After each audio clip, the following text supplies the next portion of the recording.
Welcome to the future, you guys. I'm going to prep you guys for some social media tips, all right? Keep it natural. I've seen a lot of people, let's say they go out to lunch with their friends and no one can eat. Everyone's waiting. And I don't like that. I just want to get it done, over with, and I want to eat too. And I hate making people wait for me. So I just quickly snap. Sometimes I even just tell them, just start eating, because I love to capture those moments of me with my friends being in the community instead of just a perfect shot. But again, that's me. So you have to find something that fit your brand. So next up is natural light. You talk about this a little bit. Natural light, I always ask for window table. And I've even had incidents where I took my friend's dish and put it on the floor for better light. Again, me being a photographer, I just want it to be perfect, because Instagram, for me, it's also my portfolio / marketing tool. So I want to make sure everything looks good in terms of aligning with my own brand and my own work. Okay, let's get into tip number 3. Keep the background neutral. What does that mean to you? I noticed that with Instagram, people tend to get drawn to more neutral color, like the really nice white background most people love, a brighter image people love.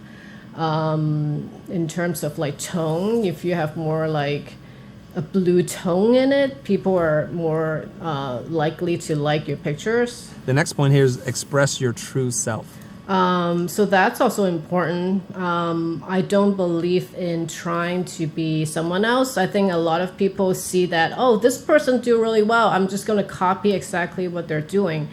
You have to figure out who you are and what you like, because your brand voice, it's really important when it's true, because someone's going to meet you in person, and when they talk to you that you don't sound like your Instagram, then they feel really off. I think that time when I said don't post randomly, because I think sometimes we're today I'm just going to talk about, I'm talking to Chris, and then next thing I'm going to talk about this food, and then tomorrow I'm going to talk about this work. There's no system. I prefer to have system where, okay, today we're going to talk about, I schedule my calendar day where more in system, where people kind of expect to know what you're going to talk about.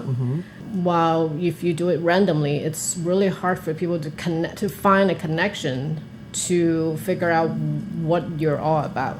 Where I draw more of my audience and where I can get my clients is through telling story of who I am. Instagram, it's more about on a personal level. And then I know a lot of graphic designers use Behance, where that's where you show your work. And then for me, my website, it's where I show my work.